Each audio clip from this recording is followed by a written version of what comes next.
com uma revisão do que é secante. Secante é uma função trigonométrica.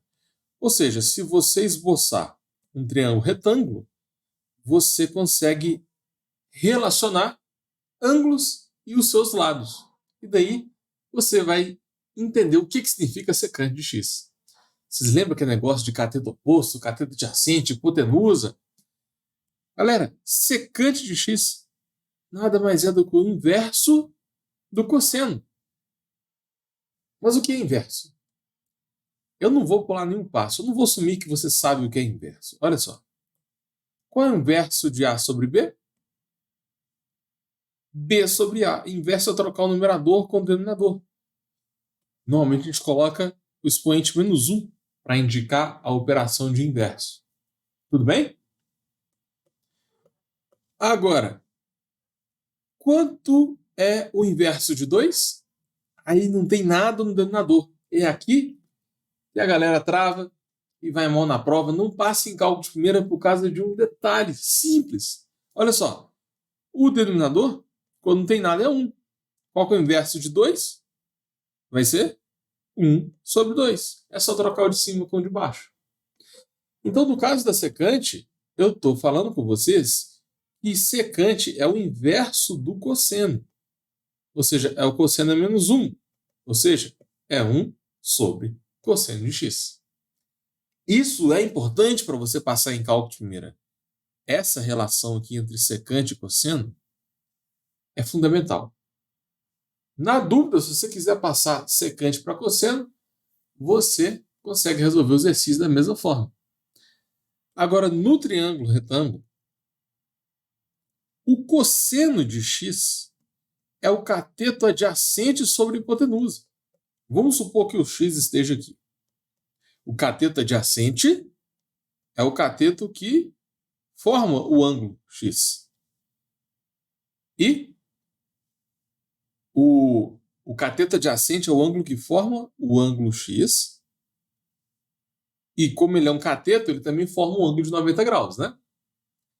Agora, o ângulo que forma o ângulo de 90 graus, o lado que forma o ângulo de 90 graus, mas não está formando o ângulo x, a gente chama de cateto oposto. Uma forma mais didática de analisar isso. O ângulo x está aqui. O cateto oposto está longe, ele está oposto ao ângulo. E o cateto adjacente, ele está formando o ângulo. E essa parte em vermelho é a famosa hipotenusa, né? É o lado oposto ao ângulo de 90 graus, que é o maior lado do triângulo, né? Enfim, o que é secante de x? É o inverso do cosseno.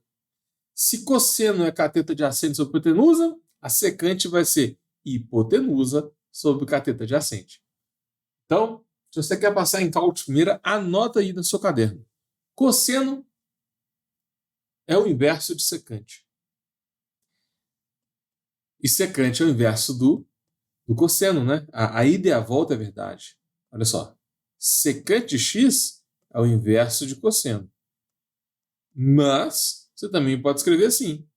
O cosseno vai ser o inverso da secante.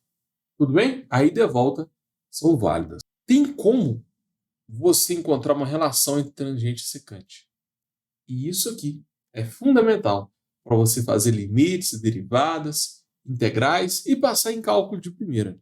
Essa equação que eu notei aqui é a primeira equação fundamental da trigonometria. E a gente vai manipular um pouco ela. Perceba que se eu isolar o seno ao quadrado, vai ficar 1 menos cosseno ao quadrado.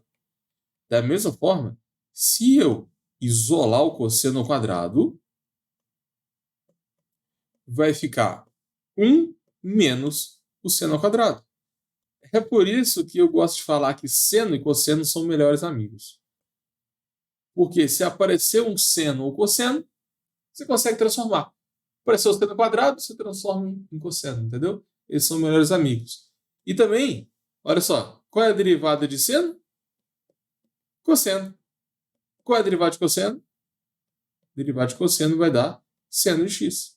Então, por isso que eu falo que eles são melhores amigos. Normalmente, seno e cosseno têm uma relação muito, muito boa. Na maioria das matérias, na maioria das fórmulas, você vê o seno e o cosseno junto. Agora, tangente e secante também são melhores amigos. Por quê? Vou começar mostrando a derivada. Para você passar em cálculo de primeira, você tem que saber as derivadas trigonométricas. Qual é a derivada de secante? Secante tangente, tá vendo? Secante e tangente fica junto. Qual é a derivada de tangente? É secante ao quadrado de x. Então, secante e tangente são melhores amigos. E ainda tem uma relação entre eles também. Olha só. Se você pegar a relação fundamental da trigonometria, que é o seno ao quadrado de x mais cosseno ao quadrado de x igual a 1, se você dividir todo mundo por cosseno ao quadrado de x, você vai encontrar uma relação entre tangente e secante. Seno sobre cosseno é tangente ao quadrado. Cosseno sobre cosseno vai dar 1. E 1 sobre cosseno é igual a secante. Então, tangente ao quadrado mais 1 é igual a secante. E se você isolar a tangente, você consegue substituir e vai ficar secante ao quadrado menos 1. Então, com essas duas fórmulas aqui, eu afirmo mais uma vez, tangente e secante são melhores amigos. Se aparecer um secante ao quadrado, a gente consegue transformar em tangente. E se aparecer um tangente ao quadrado, a gente transforma em secante. Isso ajuda muito no cálculo de integrais que envolvem secante e tangente. Então, por exemplo, qual a derivada integral de tangente ao quadrado de x? Qual a integral de secante ao cubo de x? É interessante você ficar trocando, né, entre tangente e secante para facilitar o cálculo das integrais.